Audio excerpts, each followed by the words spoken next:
Welcome to Vegas Circle Podcast with your hosts, Paki and Chris. We are people who are passionate about business, success, and culture, and this is our platform to showcase the people in our city who make it happen.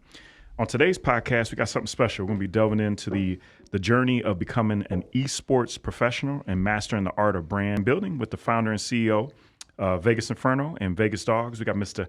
Jairo Urcuyo. Thanks for having me, man. It's exciting to have you, man, to be definitely. able to see what you're all about, man. And this whole nine, we know a lot of the same people, which has been great. We got a chance to run into each other at the Valhalla, at the hat you actually wear right now at the ribbon cutting. But just to kind of jump right in, man. So what motivated you to invest into kind of your own esports team? Honestly, man, growing up, a little backstory. Growing up, right, I grew up with parents that didn't really enjoy me playing video games. I mean, our generation grew up like, hey, go outside, stop playing games. What are you doing, right? Ended up trying to just keep playing video games, funny enough. And I was playing Call of Duty one time.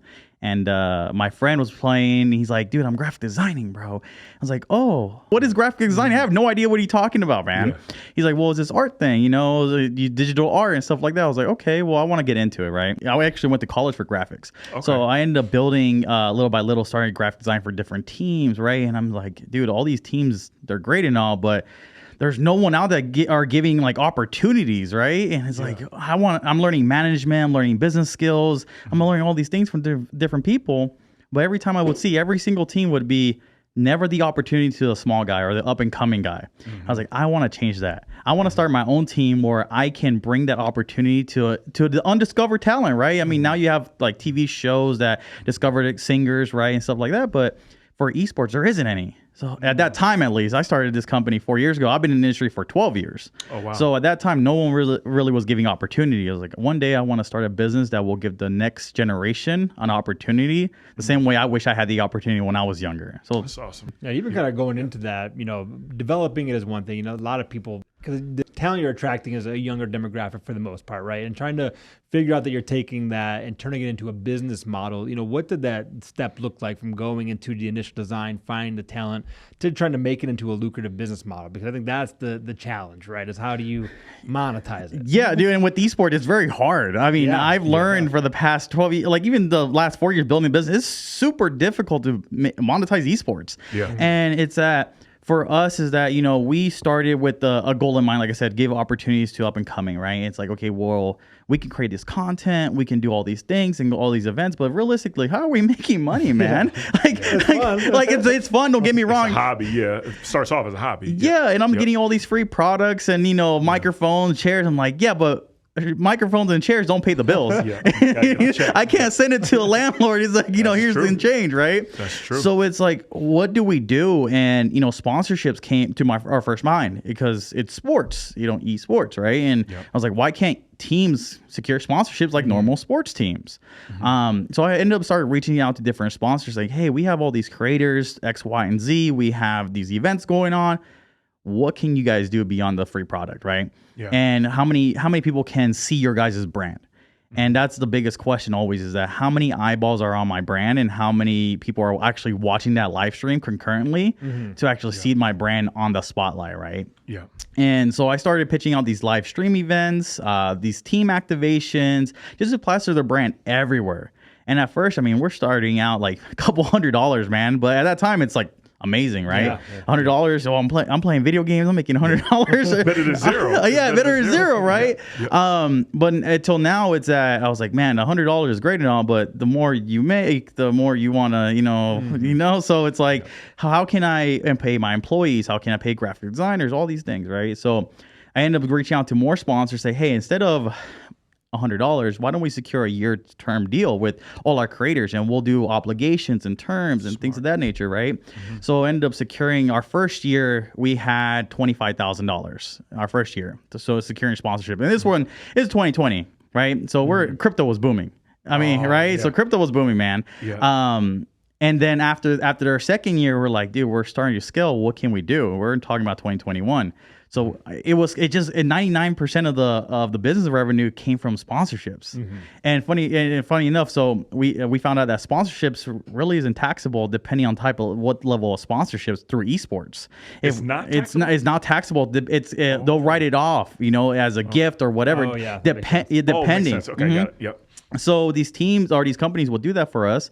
And our second year, we made $50,000.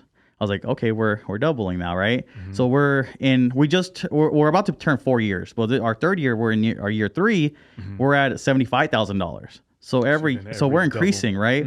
So now leading into year 4, we're trying to project at least $150,000 to $200,000 in sponsorship revenue alone.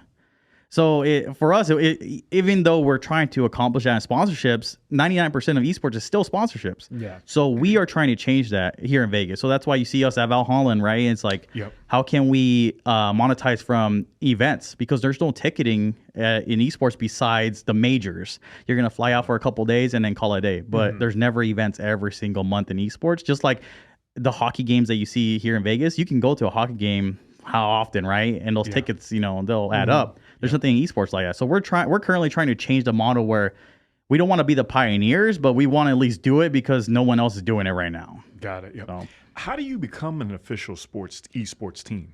Like, how does that work? Is a lot of red tape to be able to come officially, or? Yeah. So it was pretty hard at first. So when we first started, our goal was to affect esports in a positive way. Okay. And we're like, okay, well, that's great and all, but what's our real mission here, right? Well, how do we do that? And I'm not from Vegas, but I say I'm from Vegas because I've been here most of my life. I'm 29 years old. I've lived here since I was 9 years old. Okay. So it's pretty much home. Yeah, it's home to me. Yeah. So we started doing charity events our first year, and that was when the pandemic hit, right? So it was a little difficult because as soon as we started the company, the pandemic hit, and you're home. You couldn't go nowhere. You couldn't go anywhere. It was a wrap. Yeah. So we started streaming, and we're like, okay, well, we can do these live streams. What if we did a charity live stream and help local charities in Vegas?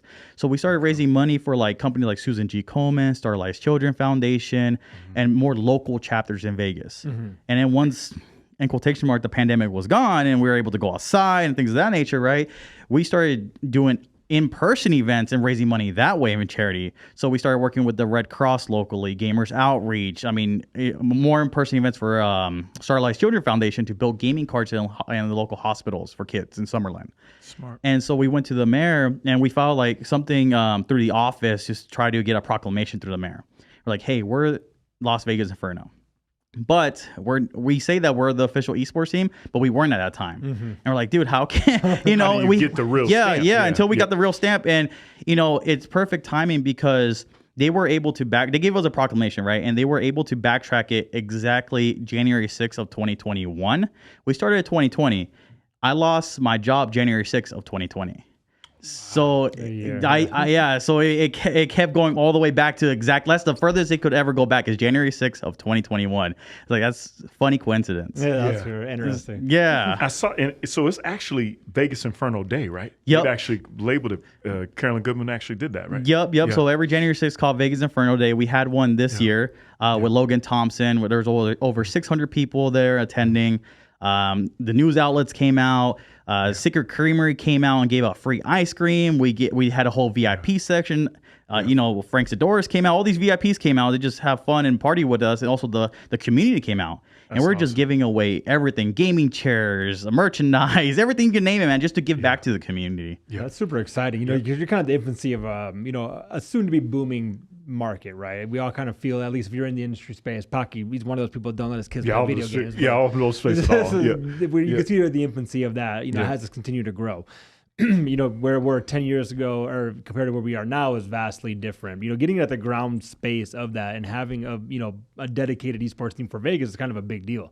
Like, how do you foresee that going, into this next little bit to continue to grow that dynamic and grow that team? And what do those competitions look like between other cities? So to grow the team, it's more that we're facing difficulties right now is to growing the brand. So a big reason, so right before this podcast, we did a Modern Warfare 3 launch party at Valhalla, right? And the whole goal was to get our brand out there. And we're working with our partners to do giveaways and all these things with Call of Duty and Activision. So they officially supported this whole tournament with us, or this activation with us. And we're trying to get as many eyeballs on the table and to our brand as possible. And right now, people don't really know who Vegas Inferno is, but also do know who Vegas Inferno. We're kind of stuck in the middle right now. Yeah. So we're trying to do more live events and experiences to get more people aware. Just the same thing that the Golden Knights, when the Golden Knights came to Vegas, they put their logo on everything, toasters, right? Everything, right? Did. Yeah, it was smart. Yeah. And our thing is that we want to be the Golden Knights of esports. Golden Knights for us lead by example. They're amazing. I think we have what it takes to be there. And we try to just replicate the model, what they're doing and what they're doing for the community. Every time you see them on the news, they're giving away free gas at Chevron or Smith's or doing things for the community, right? So that's what our passion is, to grow the brand that way. Got it. Yep. Can you talk about like the outlets, right? So somebody like myself, like Chris and I have laughed for years, debated about esports and online stuff. How does it work? So you have Twitch, that's a platform. You've got YouTube. Can you kind of like walk us through like what are the platforms that people actually play esports on? Yeah, so it's the live streaming platforms, right? So similar to ESPN, ABC, right? Twitch is its own separate platform for streamers, content creators, even esports events, right? Okay. But you also have YouTube that you can live stream or make videos from in shorts. You can do TikTok now, right? You can live stream on TikTok. So that's 3 already platforms. You have Twitter coming out with a live streaming platform. Wow, that's another platform. Facebook does it. What else, dude? Kick now is the newest thing right now. We're partnered on Kick over there, so that's been an amazing experience so far with us. So we're streaming as many platforms that let us. And Instagram again, right? It's like all these platforms to get our brand out there. Yeah. What I was the most impressed with, I was reading an article about Twitch, and they were mentioning, I think the number was $50,000 per hour for Twitch streamers just to try new games. And I was like, Jesus, like that's the money, that's the revenue that's going out there to get brands out there and to get new games out there. That's sick. So yeah, dude. Can you talk a little bit about that? Like how does that work? Like how do you get in? That's the most eyes that people are getting off of that. I guess unreal. Yeah, it's crazy because it's also depending on what size of a creator that is, right? Okay, yep. So I mean, no one's gonna sponsor someone who's only averaging 1,000 views. To, you know, like ninja. Right. It's like a ninja. I don't even know what that means. I have no clue. So you know Nick Merckx and Tim the Tap Man and all these creators, right? Okay. So it's more of them. It's like a brand deal, and reaching out to how many eyeballs you want. Again, it goes back to the brands. How many eyeballs do you want on this brand? You're not gonna sponsor someone who's averaging 1,000 views versus someone who's averaging 100,000 views or 10,000 views. Right, like a ninja, Nick Merckx, like I said, right? Yep. And most of those deals go through agencies. It's it's rarely those creators that really handle their brand deals unless you're first starting out. Because when you're first starting, you're just like, yeah, I'll take it. And then once you start getting bigger, you're like, hold up. There's a contract involved. You're going to make me sign. How many obligations do I have? And that's where it really gets serious because there's levels to esports, right? And content creation. And if you start at level 1 ground up, you're like, you'll take anything at that point. But once you start growing, you're like, I have to get an agent because if I don't even know what I'm reading at this point. Protect yourself. You protect everything. Yeah. You do, man. And it's like at that point, sometimes you're stuck. You've heard these outrageous stories where people are stuck with contracts for years and they're not making so much money and it's your fault for not reading, but it's also you should have been smart enough to get an agent right there, right? And that's where also we come in as an organization. We handle all the paperwork for all our creators. So we make sure that creators are taken care of. We make sure that they get a fair deal. We work with these brands to get obligations. So we're responsible for, in a sense, in that way. But also we're working with our creators to make sure, hey, you guys are happy, your brand's happy, then they'll keep working together, And that's another monetization tool besides traditional esports is that we work as an agency on the back end too. So it's different routes, man, on how to make money. Yeah, and I think that's where it's weird space with the esports industry in general. I guess it's not weird, but it's very different than traditional, right? Like you have your competitive gamer, but really there's the entertainment gamer too, right? The one who necessarily isn't even that great at video gaming, but they're out here making a ton of money just through brand endorsements because they get a lot of viewership. How do you identify or separate those categories from being an esports person, which is competitive gaming, versus more just the esports or video game entertainer? Dude, I feel like just in traditional sports, you always get told, like for me, it was in high school, it's like, you either have what it takes or you don't, right? Some people are in college, right? It's like, sorry, you don't have what it takes to go to the big leagues. And it is what it is, right? I think in esports is the same way where not from the content route because you have people who are 65 years old still streaming. But in the esports route, you start noticing that your coordination, slows down. Your eye move, you can't really track things. Not as good as the gamers I used to. Yeah, and I mean, hey, listen, I try to tell myself all the time that, hey, I'm still my 16-year-old self. It's not, dude. It's even I'm very competitive. I'm just like, man, dude, I wish I was 16 at this point. But yeah, so at that point, there's times where you start turning a page in your career in esports. You're just I don't have the same coordination I used to when I was 16 years old. I have to hang it up. And that's where you already built that brand. And for us, it's very important to, when we have players that are very young, especially at 19 years old, right? Let them know and say, hey, we're going to build your brand with you and also introduce you to streaming. So by the time you're at the professional level and you already have that fan base, you can transfer that over to a monetization tool with Twitch or Kick, whatever platform you want to do and choose from. And then you can become a content creator. Because there's no skill gap, age group of being a content creator. You can be any, you can do anything. You could be a content creator. So if we try to teach them and say, listen, you're not going to be an esports player forever. You just won't, and it's okay. Our time eventually comes. But by the time that comes, you should already build your brand so you can monetize off that branding and content.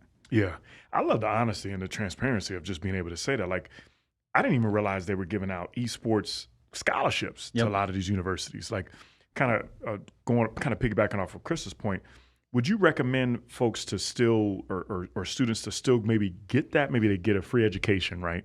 And maybe they still play, for Vegas Inferno or somebody else. Would you recommend that route, or would you recommend, hey, you learn on your own? No, I think both work, right? But I think a perfect example, it's great because our Valorant team, so we just competed, at the HyperX at the Luxor for $10,000. So our Valorant team is like a search and destroy if you play Call of Duty ever, Overwatch, right? They are all locals. 3 of those players are UNLV students. Oh, awesome. So while they're going to school, they're balancing competing for us. Got it. So for us, we're helping them to, hey, how's your branding? What are you interested in? Are you actually interested in competing, or is this just a fun thing to do with your friends, right? And for some of them it is, and it's okay. But for us is that we try to take it to the next level, is that you're a UNLV student. How are you balancing your school?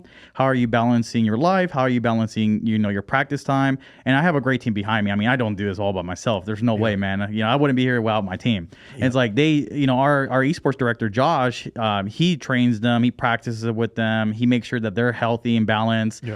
So it's those things, man. It's like, I think it's important if learning esports in a young age and then getting introduced, and then whether you want to learn by yourself or whether you want to learn in college with a team, you can succeed either way, man. That's a beautiful thing about esports. Yeah. So how much time are you putting in? Like, right, for sports, right? Like, I know, like, I play college basketball, but it's like you're 6 days a week, you might get 1 day off, right? Is it similar to that where you're playing every day, or? Yeah, so with our Valorant team, they're playing or practicing almost every single day.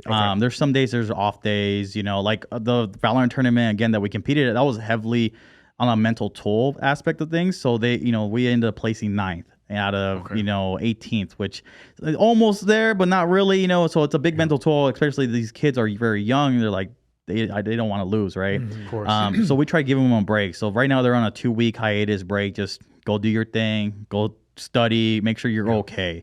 But at the end of the day, it's that we want to make sure that they are healthy, man. They are healthy, bro, and it's it's very important for us. So yeah, I mean, yeah, man. It's a lot to it. Yeah, it's a lot to it, bro. It's like you gotta just while you're competing, you also.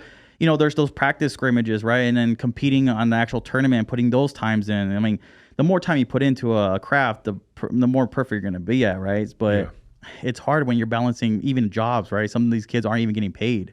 And you don't get paid till you're really at the highest level. And like college students aren't getting paid right now. And that's even scholarships, right? Like you mentioned for esports. A lot of colleges aren't even giving scholarships to these kids. Okay. Like UNLV and other colleges don't do it, but for us, it's a select few throughout the United States. Yeah, it's a select few in the United States, but that's where it's important and it hits home for us is that we work with a lot of nonprofits here in Vegas, and we work with the UNLV and their students and esports to make sure that if they can't do it, what can we do to fill that void? So we work with, some other nonprofits called NEAL, Nevada Esports Educational League. So I'm a board of directors over there. Okay. And we host tournaments throughout the year. That's in quotation marks for the prize pool will be scholarships. So if you're great at Super Smash Brothers, you can come play in our scholarship program. You have to be in college. So there's no pros, right? If there are pros, they have to be in college studying.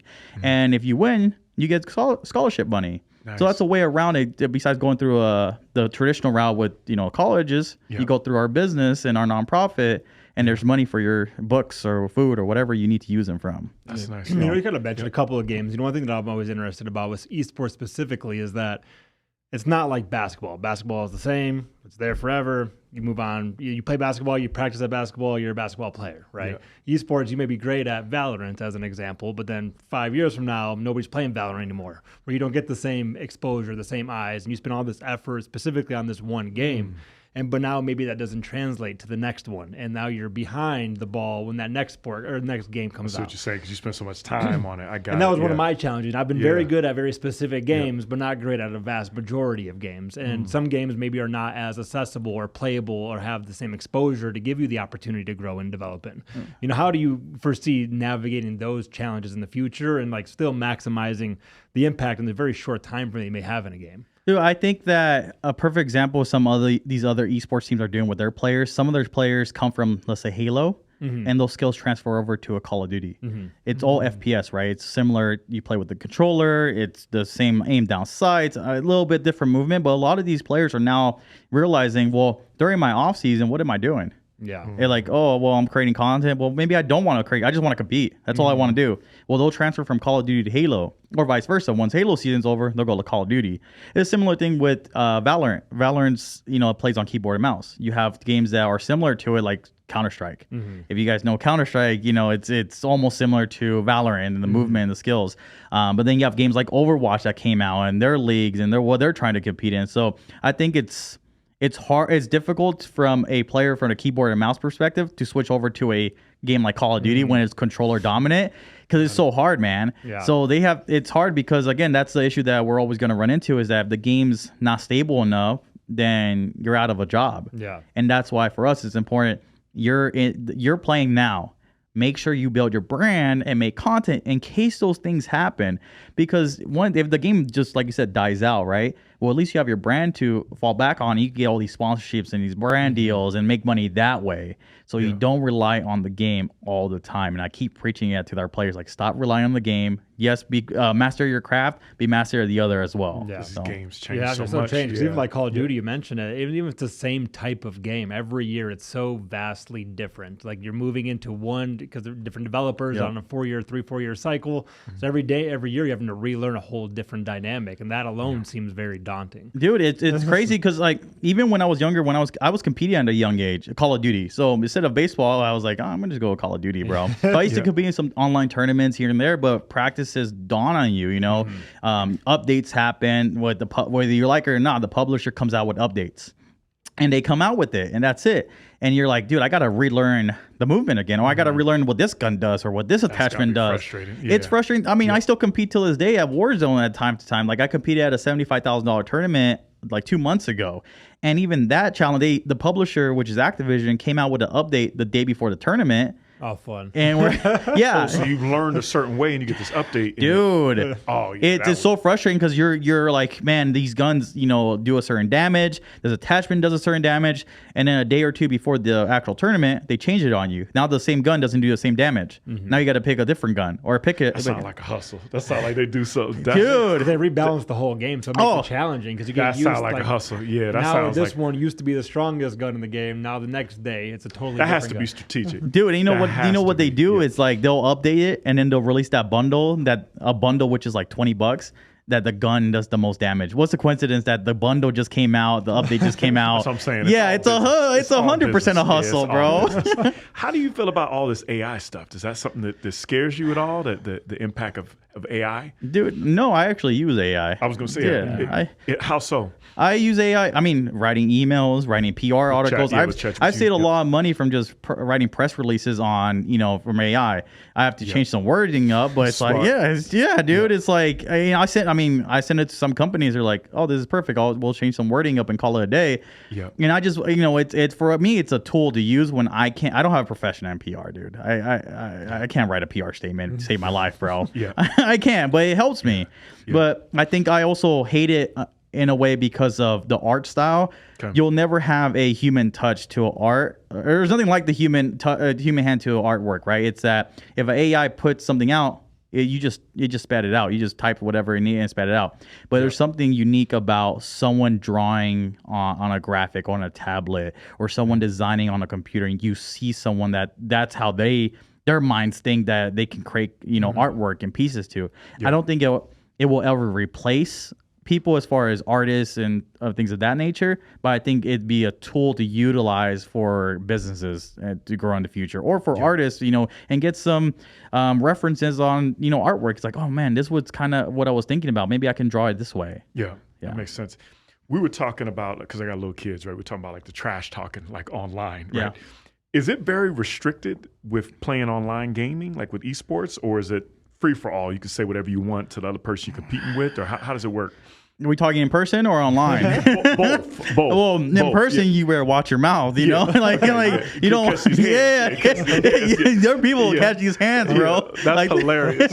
It's funny. Like I've been to tournaments that were in Vegas, and I mean, it was, if you guys heard of Gears of War at all. So you've heard of Gears of War. Okay, so Gears of War, it's kind of like Call of Duty, but third person. Okay. But there was an event out here, MLG Vegas, and it was my first time ever. They're talking nonstop to each other back and forth. They're sitting right across. And dude, I thought it was like WWE, UFC. That's the type of environment I was in. I was like, dude, there's no way he's talking to him like that. But they're allowed to? They're allowed to. Like they'll stand up at times. Like, it depends on the game and the publisher too. Like, Call of Duty is a little bit more strict on that. Like they'll let you talk your talk, but yeah, if you go overboard, it's like, they'll warn you, they'll give you, water it down a little bit. Well, dude, there was it recently happened here in Vegas. So we're at the Valorant tournament at the HyperX, and someone just like slammed their desk very hard. And these are brand new computers and brand new monitor, a lot of money. And he's talking all this mess. The TO had to let him know, hey, if you don't calm down, we're gonna forfeit your team. So imagine being that player out of the 5 people, and your team gets forfeited because you couldn't control your mouth. Yeah, that's rough. Right? Yeah. How would you feel? It's like regular sports though too. Yeah, you get talking smack. What do you call it? Technical violation. Yeah, exactly. Yeah. That's interesting. We'll talk about the AI one. I think the interesting that it's going to revolutionize is that trash talk, specifically over the microphones. I think these gaming services now are going to be able to, as you're saying things, or delay it just enough to where you don't necessarily hear that, trash talk. I think it's going to be good for entry level, like, kids trying to get into the industry a little bit, which I'm looking forward to that part of it. Yeah, I think there's a lot of uniqueness from AI, and I think you're able to utilize it as a tool on certain parts. I don't think we should be very reliant on just AI strictly alone, right? I think we should utilize it as a tool on whatever industry we're in, and that's how we will grow the businesses further. Okay. What's like your number one game right now? Like you number one? Call of Duty. That's you? Yeah, that's me, bro. You don't want to see me in COD. Okay. I see it in your face that you're serious. Yeah, you're serious. Okay. Yeah. Bro, that's your game. Like I said, I've been competing since I was 16, man, in high school, these tournaments. And even till this day, I'm still competing Warzone now. But I compete more for fun more than anything. I have other obligations at this point in my life. But I just love it, man. I hate it and love it. The love-hate relationship with Call of Duty, but that's my game. And when you're branching out like your teams, is it you go to all different avenues, all different games, or do you specifically focus on just a handful of games? I focus on a handful of games. It started more selfishly. It's like, let's just do Call of Duty because I love Call of Duty. And then you start realizing, well, Call of Duty doesn't make any money. So what do we do? Nobody wants to watch you play? It's not that you don't want to watch you play. It's just the monetization route from a brand perspective isn't there. So, and I mean by that skin sales. Like, just like you're buying a jersey from the Raiders shop, right? You're like, your favorite player is so-and-so. I want to buy a jersey and support the Raiders and support this player. You don't have that in esports. So you can't buy, or I mean, so they do have that in esports, but it's more digital than anything. So like publishers like Call of Duty, you can buy skins. So there's Call of Duty leagues, and you can support your teams here and there. But if you're not a Call of Duty franchise spot, then there's no monetization on there. So in leagues start at $25 million just to buy in. I'm like, where am I? 25 mil? 25 mil, yeah. Oh, wow. Yeah. Okay. Yeah. Big money. Okay. Yeah, and I was like, I'm not gonna come up with 25 mil anytime soon, bro. There's no way. And I say soon because I want to eventually become that. But at that point, it's like, what do we do? So when I do Call of Duty, it's like, okay, well, there's no revenue from skin sales. There's no revenue from actually attending events. So what can we do besides do content? I can do content without being in Call of Duty all day long. So now, and then it shifted focus to, well, where can we monetize that? And Rocket League was a perfect choice. So we were in Rocket League last year. We're in it was the RLCS, that's the professional league, and we're top 5 in South America. I say South America, and you're like, well, aren't you a North America team? Yeah, but the beauty about esports is that it's global. I got it. Right? Yeah. So we pick up players that are at a lot cheaper price in South America, and doing the same amount of exposure that we're trying to accomplish North America. It's more South America than anything.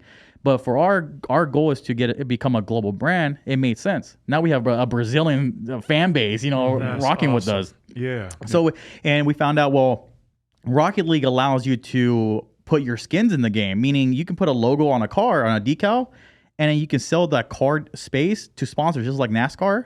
And you can sell that, and you can monetize from the sponsorship, and then you can double dip and monetize from the skin sales as well. Oh, that's pretty cool. Right? Awesome. So we're like, dude, we got to stay in Rocket League. So, again, selfishly, I love Call of Duty, but we had to leave. And, we're focused on content Call of Duty, but I say we're in Warzone, NBA 2K, Rocket League, and Valorant for at least right now, and Madden for at least right now. Okay. Yeah, you kind of see the shift, though. The one area I thought it would have happened already, and I don't know why it's taken so long, but is the, not crypto, but the blockchain space inside the gaming industry, right? Where you can, to your point, have a microtransaction. I can develop my own skin, sell it on a market, and then that market is a limited number, and you continue to develop and sell that content based on your brands of being able to experience it. I don't know if you know the answer, but what are your thoughts on that, and how do you think that that's going to change the space? Because for me, that's perfect for your type of business model. Dude, I'm happy you asked, because I was heavily deep into the crypto side when COVID hit and everything. I was like, dude, what else do I got to do? So I started. I invested into NFTs. I invested into crypto and all this other jazz. And obviously, we know where the industry is at now with that side. It's tough. Yeah, it's super tough. But what I learned from it is that the blockchain, it's a tool to utilize for different companies, right? I think Starbucks uses it with Polygon chain. For us, is that for NFTs, we didn't believe the whole, I have a digital art piece and call it a day. We like the utility that came behind that artwork. Games, for games. Yeah. And so I started thinking, this was, a couple years ago when it was hot. And it's like, well, what can we do? So I invested in NFTs, and these NFTs called GOATs, they allowed me to own a house in the metaverse. And they would get land next to like Steve Aoki and Bored Apes. And I was like, what if we sold a house inside the metaverse to sponsors? And I was like, maybe we can do that, because the metaverse was hot. So imagine playing a game, because it was a game basically, right? And you walked into our house, you see a big Red Bull logo or G Fuel or whatever, right? It's like, well, now you double dipped again, because now you're branding outside of the metaverse, right, as a sponsor, but now you're sponsoring inside the metaverse, and you're getting more eyes on your brand. That's powerful. Yeah, and I truly believe, I think it will be a tool in the future. I think it's still being used, obviously, like Starbucks is using it, other companies are using it. I just don't know when exactly gaming will start using it, like Call of Duty, like the big block games. Yeah. The smaller games, they'll utilize it because it's there, but nothing's gonna affect it if a big publisher doesn't get behind it, like Rocket League, Activision, Call of Duty, and those publishers, really. Yeah, I don't know what their reluctancy is, because to me it seems like a way to appeal to the masses, to have them start generating income off of their games, and probably because they're not getting that piece of it. But to me, it's a natural evolution in gaming, is to start allowing people to monetize their own content within their platforms. Well, even some publishers like Epic Games, who are the creator of Fortnite, right? Now they own Rocket League. They stopped. So in Rocket League, you're able to buy skins or buy wheels for your cars, antennas, all the whole game's customizable. The whole car is, basically. And you're able to trade and sell that to other players. Well, they just stopped that. Oh, wow.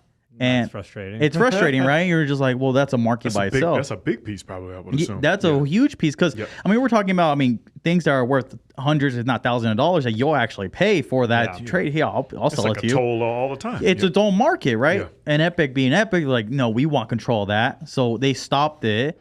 And now everyone's upset because they stopped it. Now the whole market's gone. That's what made Rocket League, is that you're able to buy this, whatever it is, and then sell it or trade it for higher things or more money if you're struggling, right? So it's hard because you're fighting the publisher while you're also fighting, to get into the game. So it's crazy, dude. Mm-hmm. Yeah, that's what I'm looking forward to. I think that's going to change the whole video game industry. I've been waiting for. I thought it would have been there already. I don't know what the reason why it's going so slow, but that has to be the next evolution. Dude, I hope so, man. I really hope so. There's something that needs to change, and I think right now it's more the publishers have a grip on everyone.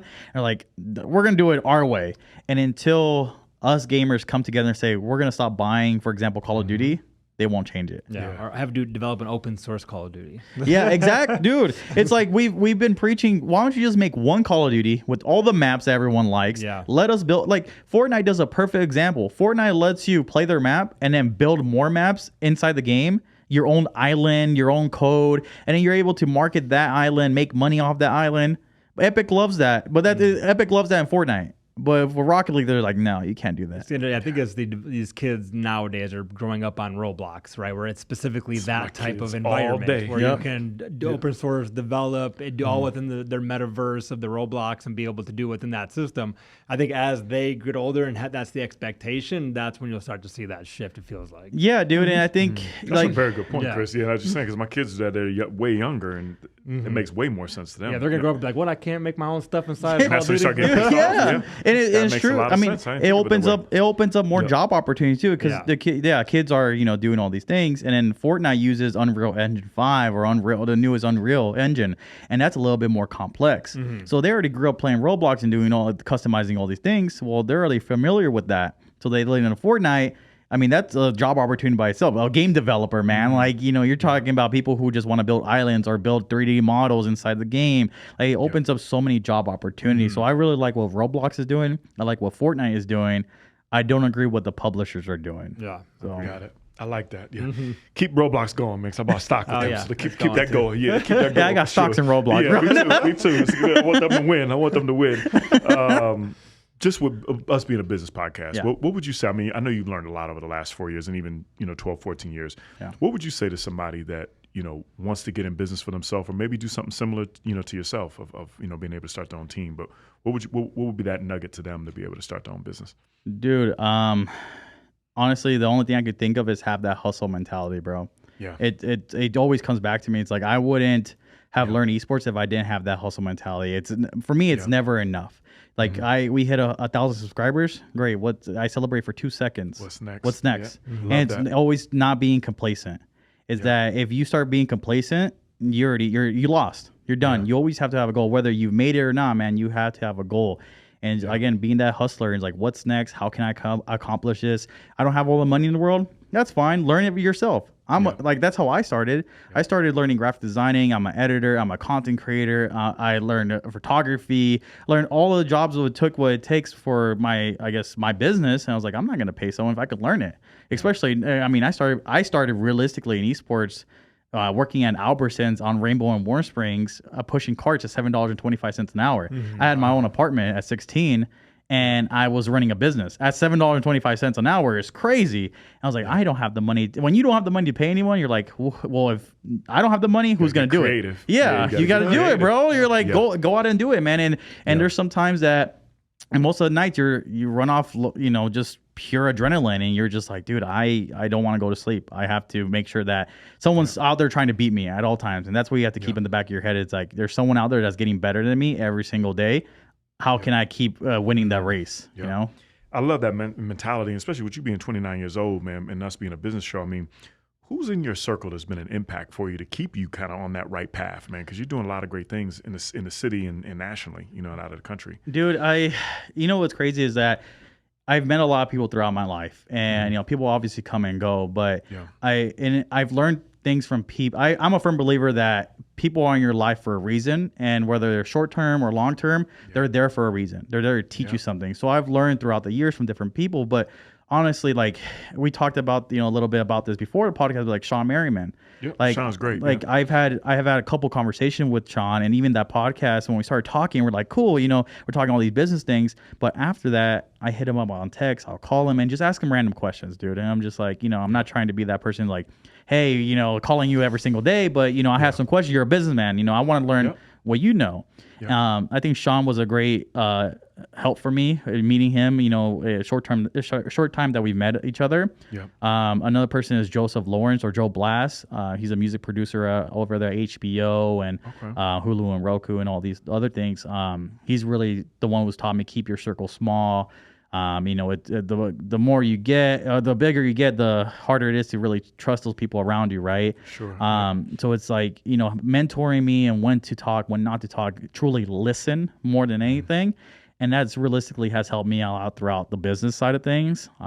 Besides that, dude, just YouTube, bro. Like, I mean, it's just the people I met, man. Like Morris, Mario Mitchell, like all these people that I've just, they're great businessmen or women, and it's like, dude, I got to step up my game. I want to learn more, So that's exciting, man. Everything that you said, I agree with. I mean, I heard that years ago. It's like people come into your life for a reason, a season, or a lifetime, and you never know what it is. And it's just that journey of being able to do it. So shout out to all those people that Sean and Morris, everybody. They're all great people. 100%. We always got to ask about restaurants in Vegas. So okay, cool. What's your favorite restaurant in Vegas? Favorite restaurant in Vegas? Sakana Sushi on Maryland Parkway. That was fast. That was quick. I don't think nobody said that. Sakana Sushi, Maryland Parkway. Yep. Shout out to them. Okay. Try it out. I guarantee you like sushi, bro. Okay. Best sushi in Vegas. You said that quick, so I know it's good. I know it's good. Shout out to them. What else is on the horizon? Maybe for finishing up 2023 song, and maybe what's happening next year. What else do you focus on? Finishing up 2023, we have Esports Awards that's coming here. Resorts World in. Actually, in 2 weeks from now in November. Okay. Awesome. Yeah. So, and then we have something with the G League Ignite in December 14th. Okay. We're doing something with them. We're doing an old school retro night. So they're having their old school retro jerseys over there, but we're also doing an NBA Jam tournament. Oh, okay. So only $17 to purchase tickets. Okay. And each ticket you purchase, $5 goes to Starlight's Children Foundation, so we can build the cart in the hospitals in Vegas. That's awesome. Oh, that's awesome. Yeah, dude. So after the year ends, we're realistically turning back around to celebrate Vegas Inferno Day. And I don't know where January coming up fast. Dude, January's coming up fast. So that's either going to be at Valhalla or at the Dollar Loan Center, depending on how big we can get it. Last year was, almost 600. I don't know how many people are going to show up this year. And if 1,000 people show up, I don't know, man. That's going to be crazy. So. But we support you, man. We support fun. what you're doing. It was nice to be able to get a different perspective, just on esports and just how your brain works and everything. Anything we forgot that you wanted to leave us out on?